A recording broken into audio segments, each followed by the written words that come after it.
प्रश्नावली 1.1 का पहला और दूसरा क्वेश्चन पीछे वाली क्लास में किया है। अब तीसरा क्वेश्चन शुरू करते हैं।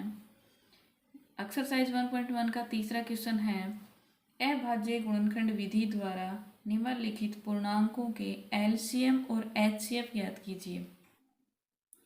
अभाज्य गुणनखंड करना है पहले 12, 15 और 21 का। तो अभाज्य गुणनखंड कैसे करते हैं? गुणनखंड ऐसे करते हैं, 2 6 की 12, 2 3 6, 3 एकम 3।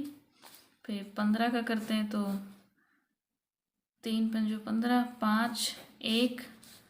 ऐसे ही हम 21 का करते हैं, 3 7 21, 7 1।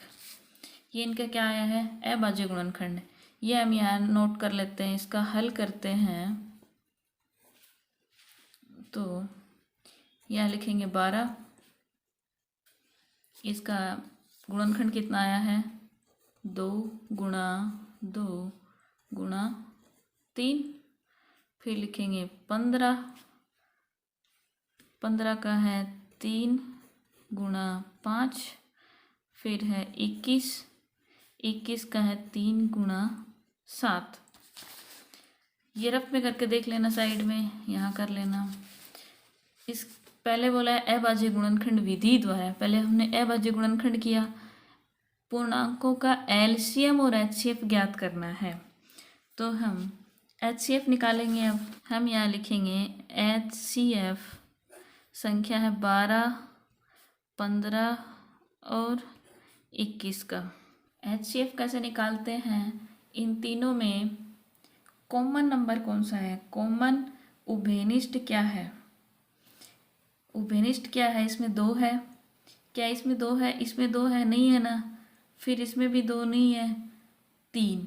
अब 3 देखो, इसमें है, इसमें है, इसमें है, 3 तीनों में है। 3 उभयनिष्ठ है, तीनों में है। तो इसको एक बार ले लेते हैं। तीनों में जो एक बार है उसको एक बार लेते हैं, जो कॉमन नंबर होता है। अब इसमें 5 है। क्या ऊपर नीचे वाले में 5 कहीं है? नहीं है। फिर 7 है, 7 भी नहीं है। तो एचसीएफ क्या हो गया? 3। अब निकालेंगे एलसीएम। एलसीएम 12, 15 और 21 का। एचसीएफ में सारी वैल्यू लेनी होती है, जो ज़्यादा बार आता है उसको लेते हैं। जैसे कि 2 बार है तो ये दोनों बार आ जाएगा। फिर 3 तीनों में है, तीनों में है। और घात में ज़्यादा जो होती है ना वो लेना होता है, लेकिन इसमें सब में बराबर है। 3 तीनों में एक बार ही है, तो कोई भी एक 3 लिख देते हैं।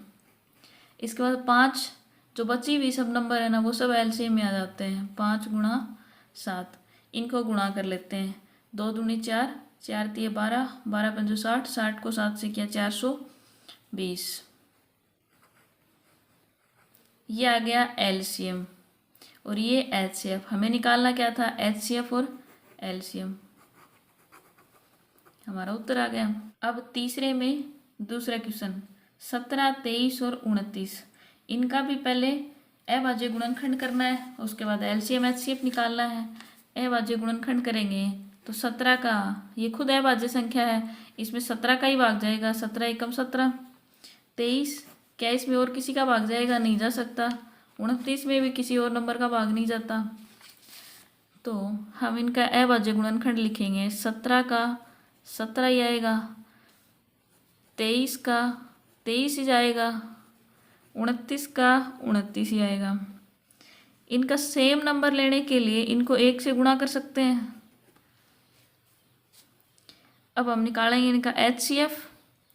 एचसीएफ 17, 23 और 29 का। एचसीएफ तीनों में कॉमन नंबर होता है। अब इसमें कोई कॉमन नंबर नहीं था, तीनों में अलग अलग नंबर है, 17, 23, 29। इसके लिए हमने क्या किया है? 1 से गुणा कर दिया, तो कॉमन नंबर क्या आ जाएगा? 1। कोई फर्क नहीं पड़ता इसमें, 1 से गुणा करो, मल्टीप्लाई करो या मत करो, लेकिन जिस भी नंबर का हमें एचसीएफ निकालना है उसमें उभयनिष्ठ या कॉमन नंबर नहीं होता है, तो उसका एचसीएफ 1 ही आएगा। फिर निकालेंगे इसका एलसीएम, 17, 23 और 29 का एचसीएफ। एचसीएफ निकालेंगे तो इसमें कॉमन तो कोई है ही नहीं कि उसकी घात उच्चतम हो, इसलिए जो बचे हुए हैं वो सारे आ जाएंगे। 17, 23 और 29, इनको मल्टीप्लाई कर लेना, गुणा करेंगे तो क्या आएगा 11,339। ये एलसीएम है और ये एचसीएफ है, ये निकालना था इसमें हमें। 3 में तीसरा है 8, 9 और 25। सबसे पहले क्या करेंगे इनका गुणनखंड। 8, 2 चौको 8, 2 दूनी 4, 2 एकम 2, 9 का करेंगे 3 तिये 9, 3 एकम 3, 25 का किया 5, 5, 25। ये हम यहाँ लिख देंगे। इसका हल किया तो 8, 9 और 25। इसका गुणनखंड आ जाएगा 2 कितनी बार आएगा 3 बार, और इसका गुणनखंड किया तो 3 2 बार, इसका किया तो 5 2 बार। अब हमें क्या निकालना है इसका एचसीएफ और एलसीएम। तो एचसीएफ संख्या 8, 9 और 25 का। एचसीएफ क्या होता है, तीनों में जो कॉमन नंबर आता है वो। क्या इनमें कोई कॉमन नंबर दिख रहा है, इसमें 2 है तो इसमें 2 किसी में नहीं है, इसमें 3 है तो इसमें 3 किसी में नहीं, इसमें 5 है तो इसमें किसी में 5 नहीं है। तो इसके लिए क्या करेंगे, जिसमें कोई भी कॉमन नंबर नहीं हो, बेनिस्ट ना हो, तो उसका एचसीएफ क्या होता है 1। फिर हम निकालेंगे एलसीएम। 8, 9 और 25 का एलसीएम। एलसीएम में सारे ही आ जाएंगे, 2 गुणा 2 गुणा 2, इसमें है 3 गुणा 3, फिर है 5 गुणा 5। इन सबको मल्टीप्लाई करने के बाद आता है 1800। ये तो आ गया एलसीएम और ये एचसीएफ है, यही हमें निकालना था। इस प्रकार से हमारा तीसरा क्वेश्चन समाप्त होता है। अब है चौथा क्वेश्चन। 1.1 का चौथा क्वेश्चन क्या है, एचसीएफ 306 और 657 का 9 दिया गया है। ये 2 नंबर हैं, 2 संख्याएं हैं, इनका एचसीएफ तो 9 दिया गया है और इन्हीं दोनों नंबरों का हमें एलसीएम ज्ञात करना है। इसके लिए हमें पिछली वीडियो में स्टार्टिंग में एक फॉर्मूला भी पढ़ा था। एचसीएफ और एलसीएम का फॉर्मूला होता है एक। तो सबसे पहले फॉर्मूला लिखेंगे। फॉर्मूला क्या है, एलसीएम गुणा HCF equal to first value into second value. मतलब कि पहली संख्या गुणा दूसरी संख्या। इसको फर्स्ट इंटू सेकेंड लिख दो, चाहे ए गुणा बी लिख दो। इसकी जगह लिखना हमें ये नंबर ही है, ये संख्या ही लिखनी है। एलसीएम हमें ज्ञात करना है, एचसीएफ दिया हुआ है तो एलसीएम तो हम सीधा लिख लेंगे क्योंकि हमें पता नहीं है कितना है। एचसीएफ हमें दिया हुआ है कितना 9, इसकी जगह हमने 9 लिख दिया।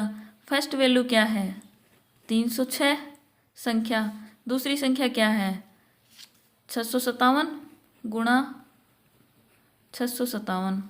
अब हमें निकालना यहाँ से एलसीएम है, एलसीएम निकालेंगे तो आगे वाली वैल्यू तो सेम रहेगी और जो इसके गुणा में है ये इधर आएगी तो भाग में चली जाएगी। अब इसको काट लेंगे, 9 एकम 9, 9 तिये 27, कितना बचा है 3, 6 36, 9 चौको 36।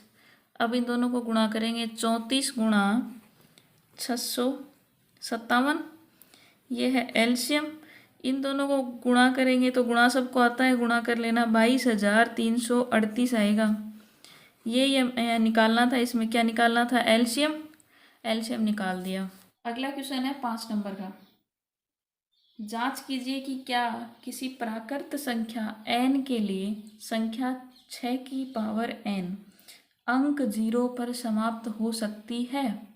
यह हमें जांच करना कि कोई भी प्राकृत संख्या n के लिए, प्राकृत संख्या n के लिए संख्या 6 की पावर n, 6 की घात n अंक 0 पर समाप्त हो सकती है।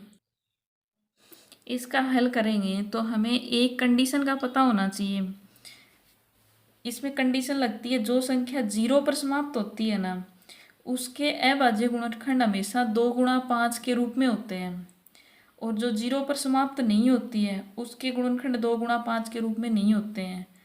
ये बात हम नोट करेंगे, ये बात हमें याद रखनी। ये कंडीशन है, जो संख्या 0 पर समाप्त होती है उसके अभाज्य गुणनखंड 2 गुणा 5 के रूप में होते हैं।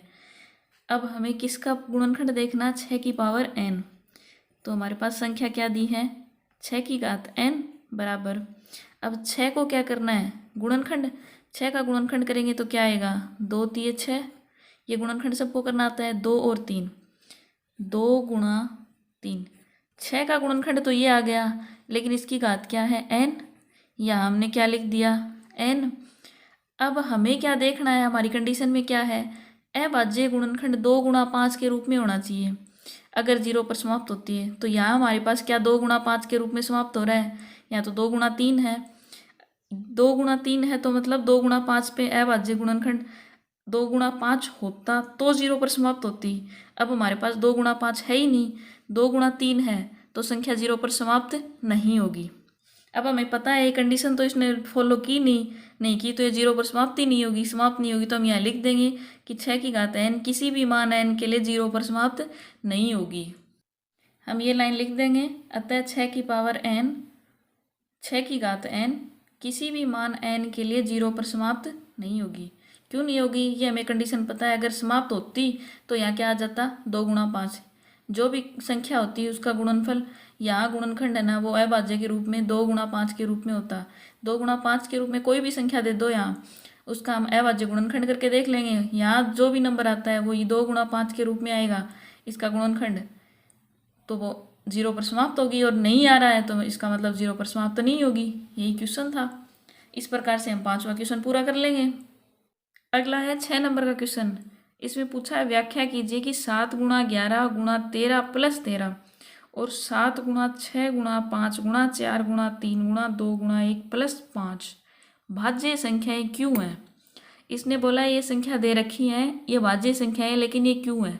सबसे पहले हमें पता होना चाहिए कि भाज्य संख्या क्या होती है। जो संख्या दे रखी है वो और एक, इनके अलावा कोई भी इनका गुणनखंड होगा तो वो संख्या भाज्य संख्या होगी। तो हम देख लेते हैं कि इसमें कौन सी संख्या आती है कि इन दोनों के अलावा जो संख्या दे रखी है ये, या फिर एक इनके अलावा भाज्य संख्या आती है कि नहीं आती है। तो इनको इसको क्या करते हैं, हल। इसका हल करते हैं। तो सबसे पहले हम ये नंबर लेते हैं, 7 गुणा 11 गुणा 13 प्लस 13। इन दोनों को गुणा कर लेंगे। 11 को 7 से गुणा किया, 77 गुणा 13 प्लस 13।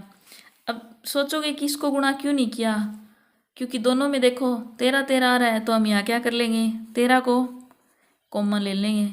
कॉमन लिया तो यहाँ क्या बचा, 77 गुणा 1, 77 को 1 से गुणा किया 77 ही आएगा, प्लस 13 कॉमन ले लिया तो यहाँ क्या बचा, 1। इन दोनों को जोड़ देंगे 13, और ब्रैकेट में 77 प्लस 1 है तो 78 हो गया। ब्रैकेट का निशान हटाएंगे तो क्या आएगा, गुणा में 78। अब ये देखो, ये भी तो एक गुणनखंड ही है। अब इन दोनों में क्या लग रहा है आपको कि इस जो नंबर दे रखा है इस नंबर की संख्या है, इस नंबर की संख्या है, इसे यहाँ ये नंबर है। इसके अलावा इसको हम ऐसे भी लिख सकते हैं, एक भी गुणा कर सकते हैं। तो एक भी है, जो नंबर दे रखा है वो नंबर, उसके अलावा एक, उसके अलावा कोई और गुणनखंड है तो वो भाज्य संख्या है।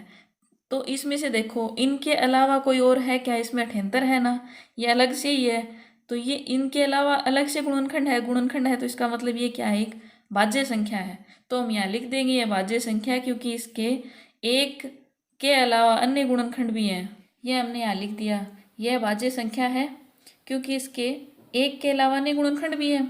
ये साफ साफ दिख रहा है, ये 78 है, 78 इसके भी गुणनखंड हो सकते हैं। और ज़्यादा करेंगे तो 2 गुणा 3 गुणा 13 और हो जाएगा। तो 2 गुणा 3 भी गुणनखंड ही है 13 के अलावा। अब इसमें दूसरी संख्या क्या दे रखी है वो लिख लेंगे, उसका और गुणनखंड करके देख लेते हैं। दूसरी संख्या है 7 गुणा 6 गुणा 5 गुणा 4 गुणा 3 गुणा 2 गुणा 1 प्लस 5। इस संख्या में गुणा करने से पहले देखेंगे दोनों नंबर में से कौन कॉमन आ रहा है क्या। इसमें 5 नंबर कॉमन आ रहा है जो कि दोनों में है, तो यहाँ से 5 को हम कॉमन ले लेंगे। कॉमन ले लिया तो क्या बच गया, 7 गुणा 6, 5 बार आएगा, इसकी जगह 1 बचेगा, 4 गुणा 3 गुणा 2 गुणा 1 प्लस 5 बार आ गया, तो यहाँ क्या बचा 1, 5। इनको आपस में गुणा कर लेंगे, गुणा करने पर आएगा 1008 प्लस में 1 है, इसको जोड़ेंगे 1009 और ब्रैकेट हटाएंगे तो गुणा 5 गुणा 1009। हमारे पास अब कंडीशन क्या है, ये जितने भी नंबर हैं इनके अलावा एक और एक के अलावा अन्य गुणनखंड है तो ये भाज्य है। अब देखो इसमें नंबर है क्या, कोई 5 है ना, और इस 5 के अलावा एक भी हो सकता है, इसको गुणा में 1 भी लिख सकते हैं क्योंकि कोई फर्क नहीं पड़ता 1 से गुणा करने पर संख्या को। 1 के अलावा और 5 के अलावा और गुणनखंड भी है ना 1009, तो अन्य गुणनखंड है तो ये भाज्य संख्या है। ये बात हम यहाँ लिख देंगे, ये भाज्य संख्या क्योंकि इसके 1 के अलावा अन्य गुणनखंड भी है। यह बात हमने यहाँ लिख दी है, यह भाज्य संख्या है क्योंकि इसके 1 के अलावा अन्य गुणनखंड भी हैं। अन्य गुणनखंड आपको दिख रहा है, इसका और भी गुणनखंड हो सकता है, अलग से करके देख लेना, लेकिन इन दोनों एक और इस संख्या के अलावा गुणनखंड आता है तो वह भाज्य संख्या होती है, हमें ध्यान रखना है। इस प्रकार से हमारा 6वां क्वेश्चन पूरा होता है। इसके बाद करते हैं 7वां क्वेश्चन। अब हमारा 7वां क्वेश्चन है, क्वेश्चन को थोड़ा सा लंबा देख के डरना मत, बहुत ही आसान है और एक बार ध्यान से पढ़ना है बस। किसी खेल के मैदान के चारों ओर एक वर्ताकार पथ है, जैसे जैसे लाइन बोली है वैसे वैसे हम समझते जाएं करते जाएं कि खेल का मैदान है, ये खेल का मैदान है, इसके चारों ओर एक वर्ताकार पथ है, तो हम क्या बना लेंगे, एक वर्ताकार पथ है, ये वर्ताकार पथ है। इसके बाद अगली लाइन क्या बोली है, इस मैदान का एक चक्कर लगाने में सोनिया को 18 मिनट लगते हैं, जबकि इसी मैदान का एक चक्कर लगाने में रवि को 12 मिनट लगते हैं। दोनों अलग अलग हैं, मान लीजिए वे दोनों एक ही स्थान और एक ही समय पर चलना प्रारंभ करके एक ही दिशा में चलते हैं, कितने समय बाद वे पुनः प्रारंभिक स्थान पर मिलेंगे। क्या कहा है, इस मैदान के चक्कर लगाने में सोनिया और रवि 2 कैंडिडेट हैं, दोनों का टाइम अलग अलग लगता है, जबकि वो दोनों एक ही मैदान पे चक्कर लगाते हैं और एक ही स्थान से, माना इस स्थान से वो चक्कर लगाना शुरू करते हैं ऊपर की तरफ, ऐसे एक ही स्थान एक ही समय पर चलना प्रारंभ करते हैं, एक ही समय पर यहीं से चलते हैं, एक ही टाइम पे और एक ही दिशा में, एक ही दिशा में चलते हैं, दोनों एक ही दिशा में चलते हैं, एक जगह से शुरू होता है और कितने समय बाद वो पुनः प्रारंभ में मिलेंगी। मतलब दोनों की एक गति अलग अलग है कि एक तो 18 मिनट चलता है में एक चक्कर पूरा करता है, एक 12 मिनट में, तो दोनों एक स्थान पर वापस कब आके मिलेंगे, मतलब सबसे पहले कब आके मिलेंगे। कहने का मतलब है सबसे कम टाइम पहली बार का निकालना है, मतलब सबसे कम टाइम निकालना है। जब कम टाइम के लिए निकालना हो तो एलसीएम निकालते हैं, और जब अधिक टाइम के लिए निकालना होता है एचसीएफ निकालते हैं। ये चीज़ साइड में नोट करके लिख लेना, ये मैं नोट करके यहाँ लिख देती हूँ, आप ये अपनी कॉपी में लिख लेना, एक साइड में याद रह जाएगा कि क्वेश्चन में कम टाइम के लिए निकालना होता है तो एलसीएम निकालते हैं, और अधिक समय के लिए निकालना होता है तो एचसीएफ निकालते हैं।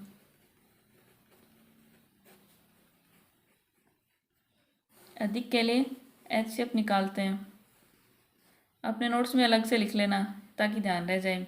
अब हमें निकालना क्या है, कितने समय बाद पुनः प्रारंभिक स्थान पर, मतलब कम से कम टाइम में, सबसे पहले टाइम में कब, कम से कम टाइम में कब मिलेंगे। तो इसके लिए हमें क्या निकालना होगा, एलसीएम संख्या, नंबर क्या दे रखा हमारे पास, एक तो 18 है और एक 12। इन दोनों का पहले क्या करेंगे, अभाज्य गुणनखंड, अभाज्य गुणनखंड आपको करना ही आता है। 18 करेंगे 2 गुणा 3 गुणा 3, और 12 का किया तो 2 गुणा 2 गुणा 3। हम पर्सन के अनुसार हमें क्या निकालना है यहाँ, एलसीएम। 18 और 12 का क्या निकालेंगे, एलसीएम। एलसीएम में क्या होता है, सेम नंबर में तो जो घात उच्चतम होती है वो लेनी होती है। यहाँ 2 है, यहाँ 2 बार है तो क्या लेंगे, 2 बार। 3, इसमें 3 एक बार है तो इसमें 2 बार है, इसमें 1 बार है, तो 3 2 बार वाला लेंगे। 3 गुणा 3 गुणा कर लेंगे। 2 दूनी 4, 4 तिये 12, 12 दूनी 12 तिये 36। हमें 18 और 12 किस में दिया है? मिनट में। क्वेश्चन में मिनट में दिया है ना, तो यहाँ 36 क्या होगी? मिनट। तो ये कितने समय बाद मिलेंगे पुनः स्थान से? 36 मिनट बाद। यही हमारा आंसर है। ये था लास्ट क्वेश्चन 7 का। इस प्रकार से हमारी एक्सरसाइज कंप्लीट होती है 1.1। और ये क्वेश्चन देखने में इतना बड़ा लग रहा है, लेकिन ये छोटा सा है। बस समझना यही है कि निकालना क्या है। जिस प्रकार से पर्सन की लैंग्वेज लिखी है, जिस प्रकार से इसमें लिखा है, उसके लाइन टू लाइन चलने की कोशिश करें। बहुत ही ईजी है, आराम से हो जाएगा। बस एक चीज़ ये नोट करके रखना अपने कॉपी में कि कम के लिए हमें एलसीएम निकालना है, अधिक के लिए एचसीएफ। अगर यह उल्टा सीधा निकाल दिया तो गड़बड़ हो जाएगा। इस प्रकार से हमारी प्रश्नावली 1.1 समाप्त होती है और नेक्स्ट क्लास में हम 1.2 करेंगे। Thank you.